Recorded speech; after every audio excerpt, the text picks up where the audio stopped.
Olá, tudo bem? Hoje eu vou ler no capítulo 3, parte terceira, questão número 684, que trata sobre o limite do trabalho e o repouso. Então, questão 684. Que se deve pensar dos homens que abusam da sua autoridade, impondo a seus inferiores excessivo trabalho? Resposta: isso é uma das piores ações. Todo aquele que tem o poder de mandar é responsável pelo excesso de trabalho que imponha a seus inferiores. Portanto, assim fazendo, transgride a lei de Deus. Aí a pergunta 685. Tem o homem o direito de repousar na velhice? A resposta: sim, que a nada é obrigado, senão de acordo com as suas forças. Mas que há de fazer o velho que precisa trabalhar para viver e não pode? Aí a resposta: o forte deve trabalhar para o fraco. Não tendo este família, a sociedade deve fazer as vezes desta. É a lei de caridade. Lembrando que o Livro dos Espíritos, de onde eu estou tirando, né, essas questões, foi escrito por Kardec, que fez as perguntas, Allan Kardec, e as respostas são de vários espíritos que o ajudaram no trabalho. Isso foi escrito no século XIX, né? Na década de 60 do século XIX. Então, naquela época não havia previdência social, os direitos sociais eram incipientes, a revolução industrial ainda estava assim deixando aquele rastro, né, de trabalho exaustivo, de ainda crianças. A legislação não era específica nesses casos. Então, mulheres trabalhavam grávidas em ambientes insalubres. Como eu disse, crianças ainda trabalhavam, né, sem ter nenhum tipo de legislação que proibisse, que coibisse esses excessos. Mas mesmo assim, a gente vê que os espíritos que estavam ajudando Kardec colocam um limite moral para as coisas do mundo do trabalho, um limite ético, um limite humano, né, de humanidade mesmo, um limite civilizatório.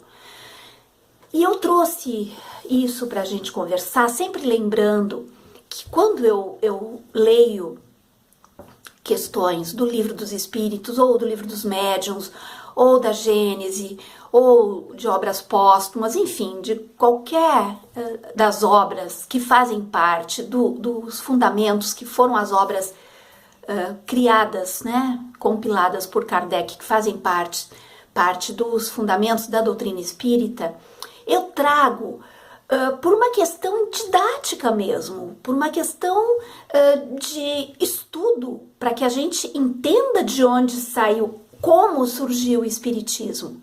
Não que as obras precisem ser endeusadas, né, sacralizadas. Não.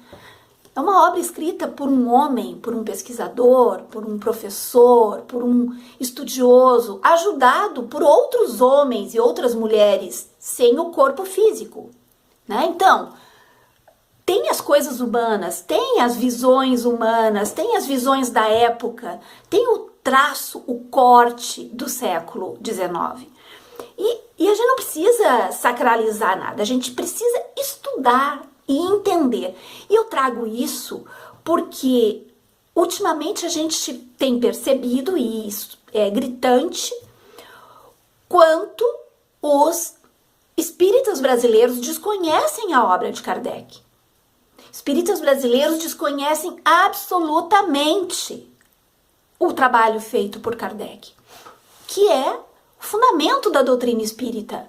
sem sacralizar, sem endeusar. Não, mas é o fundamento teórico, é em cima disso que a gente tem que estudar, é em cima disso que a gente tem que questionar, é em cima disso que a gente tem que trabalhar, né? E quando a gente percebe a quantidade de espíritas bolsonaristas que estão aplaudindo a reforma da Previdência, que estão aplaudindo a reforma trabalhista, escuta, as pessoas perderam a noção da realidade. Além de serem espíritas e estarem faltando com a caridade espiritual, né? Ao aplaudirem infâmias, ao aplaudirem coisas que vão prejudicar, que vão levar à miséria milhões de pessoas. Existem cálculos que estão sendo colocados à disposição, eu até já fiz um, e pelo cálculo que eu fiz, eu vou ser uma das pessoas que não vou conseguir me aposentar. Pelo cálculo que eu fiz, até os 70 e poucos anos, eu não terei condições de me aposentar. Então vocês imaginem um professor em sala de aula, até os 75 anos, tendo que estar ali em sala de aula para conseguir juntar o tempo para se aposentar. Vocês pensem, tentem ter um pouquinho de empatia. E assim, os trabalhadores braçais, o trabalhador da roça, o trabalhador do campo, o trabalhador de portos, os estivadores, os da construção civil, que trabalham com peso, que trabalham com carga. Como é que vão conseguir trabalhar até os 75 anos para poder se aposentar?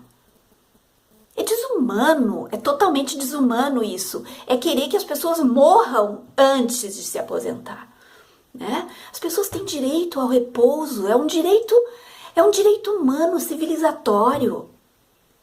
Direito de descansar um pouco na velhice, de descansar, de tentar usufruir um pouco, né? De descansar no bom sentido, né? De usufruir ainda o que lhe resta de vida. Mas a gente percebe que tem espíritas que, eba, reforma da Previdência, que maravilha, né? Reforma trabalhista, que maravilha. Vocês perceberam o engodo que nós estamos vivendo de uma mentira atrás da outra? Uma mentira atrás da outra.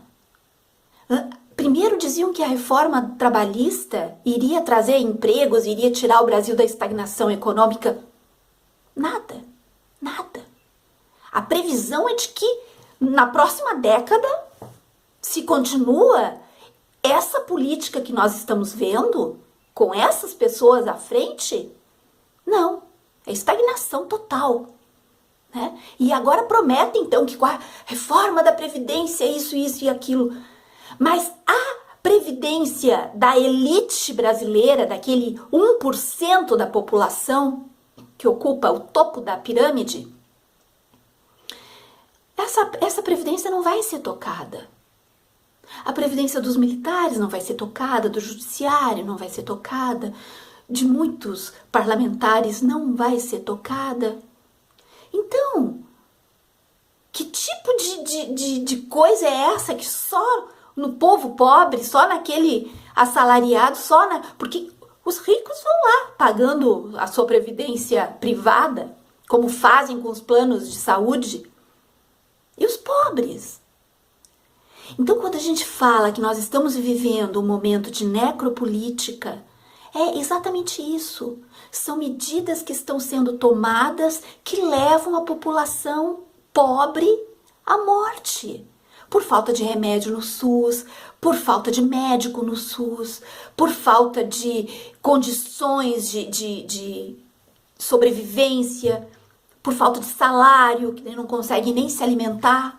As pessoas vão morrer assim. E vão morrer sem se aposentar. Né? Nós vamos ver uma geração de pessoas idosas tendo que fazer bico, porque não vão conseguir emprego, vão ter que fazer bico, vender coisa, sinaleira, vender artesanato. Isso é um desmonte de uma civilidade conquistada a muito custo, né? O nosso país sempre tão atrás, sempre tão para trás em termos de civilidade, adquiriu durante uma década e meia um pouco de civilidade e agora nós estamos perdendo tudo isso, assim, dessa forma. E ainda vendo as pessoas com essa lavagem cerebral, com esse comportamento animalesco. As pessoas estão ficando detestáveis, estão ficando assustadoras. Assustadoras. Nesse meu canal, eu recebo às vezes comentários que me deixam chocada. E eu pergunto, será que são espíritas? Gente, é assustador ver o que está acontecendo. Assustador ver espírita aplaudindo miliciano, aplaudindo a morte do seu irmão, a morte dos mais frágeis. É triste, é deprimente. Mas mesmo assim eu vou continuar. Porque eu sou teimosa, porque eu acho que eu estou fazendo um trabalho interessante e eu vou continuar porque adoro ler os comentários descabidos que colocam aqui. Até a próxima.